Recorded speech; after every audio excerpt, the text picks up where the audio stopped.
Това е брайлов дисплей, който служи за корекция. С него се коригират брайловите книги. Има курсор, като има сгрешена буква или знак, слагам курсора на съответния знак, изтривам сгрешение и написвам новия. Когато светлината ги огря, оказа се, че идва от голям фенер.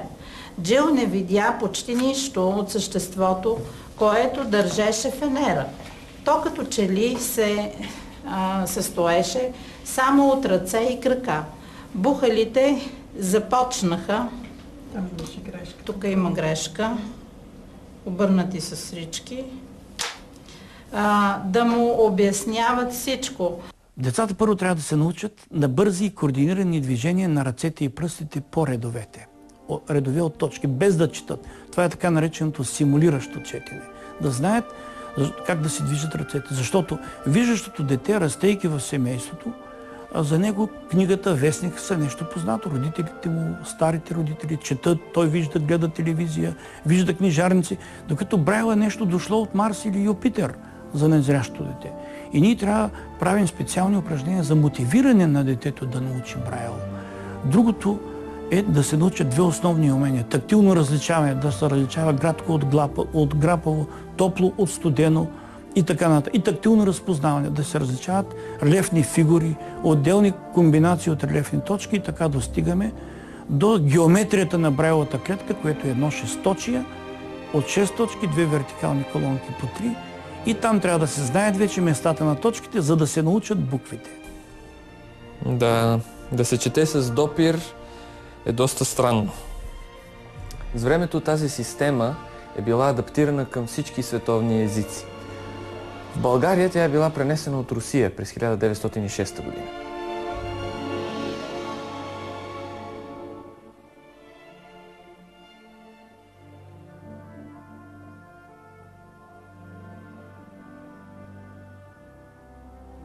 Ето го, пише го с главно така.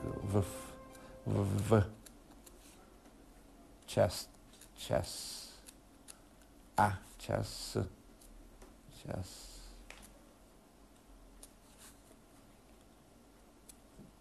Ли. Си. Ето го, сега да ми как ще излезе под. В час. Ли, това е лито, си. Всички до 1994 година, всички книги в България са писани на ръка, с шило и плоча. Ако се вземе Война и мир, 32 тома, ръчно да се напише, представете си, това е писано месеци, може би няколко месеца. Малко по-късно се прилага и Брайлова пишеща машина с 6 клавиша и интервал, изобретена от немския инженер Оскар Пихт. Тя представлява изписване на Брайловото писмо, като комбинацията, вместо да се изписва с Брайловия писец или шилото, точка по точка, се удря наведнъж, набира се точковата комбинация наведнъж с няколко клавиша. Те са 6, толкова колкото са броя на точките в шесточието. И наведнъж. Предимството е, че се пише по-бързо, ограмотява се малко по-бързо, отколкото с традиционната плоча, но има и недостатъци. Брайловата машина е шумна. С нея тя не е толкова мобилна, колкото Брайловата плоча в страницата. С Брайловата плоча дори може да се чертае елементарно, докато с машината не може. Има си плюсове и минуси. Факт е, че живеем във времето на новите свръхмодерни технологии. В наши дни един компютър с лекота може да прочете, да речем, цяла книга. Дали Брайловите открития са забравени или се оказват незаменими? 68%, 100%. Национално читалище на слепите Луи Брайл 1928. Пейдж Хас 19 Линкс. Национално читалище на слепите Луи Брайл 1928. Линк Инглиш, линк за нас, линк услуги, линк културна дейност, линк подкрепа, линк проекти, линк каталози, линк документи, линк новини, линк фотогалерия, линк публикации, линк електронни книги, линк списание. Създаването на библиотеката е един доста дълъг процес. Всъщност от момента, в който възниква възможността слепите хора да ползват компютър посредством синтезатор на реч и в момента, в който се появяват първите електронни текстове, вече може да говорим за електронни книги въобще. Софтуера представлява един веб интерфейс, т.е. една веб страница, чрез която потребителя има достъп до електронните текстове. Информацията за всеки текст се съхранява в база от данни, като в нея се описват основните характеристики, показатели, белези на всеки един ресурс. Автор, заглавие, данни за издател. Библиотеката се обновява ежедневно и доста динамично. Към момента достъпните за четене текстове са около 4300. 4307 са точно към момента. През 2005 година беше разработен за първи път синтезатор на българска реч за Windows. И интересното е, че при този синтезатор е използван човешки глас. Това е гласа на актрисата Гергана Стоянова. Всъщност технологията е такава, че се записва определено количество думи в звукозаписно студио и след това тези думи се нарязват на така наречените дифони.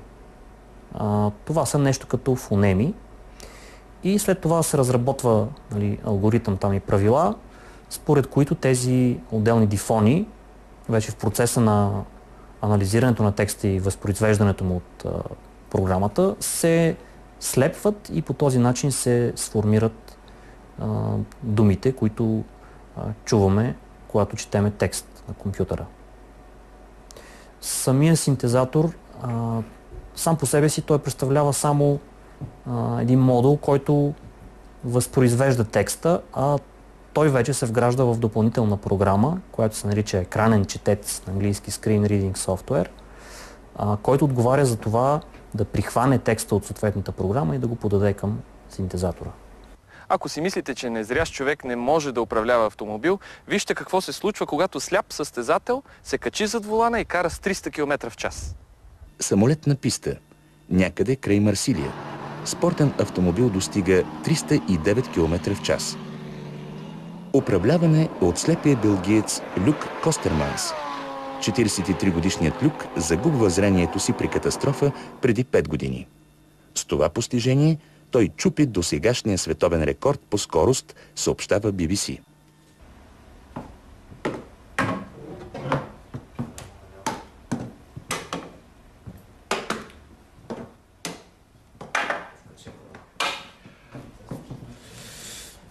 Да, никак не е лесно да управляваш белия бастун, без да контузиш някого другиго или себе си. Още повече, че един незрящ човек трябва да стигне там, докъдето се е запътил. И все пак, защо точно бял? Белият бастун става бял едва в началото на миналия век, около 1930-31 година, а всъщност слепите още от древността и средновековието са използвали пръчки или тояшки, т.е. бастуни за подпиране. В наши дни белият бастун е символ на слепотата, той винаги е осветен в бяло и същевременно той е символ на независимостта и самостоятелността. Белият цвят на бастуна придобива още една основна функция. С него се подава информация към другите участници в движението, че ползвателят е с нарушено или напълно липсващо зрение. Белият бастун си има множество техники,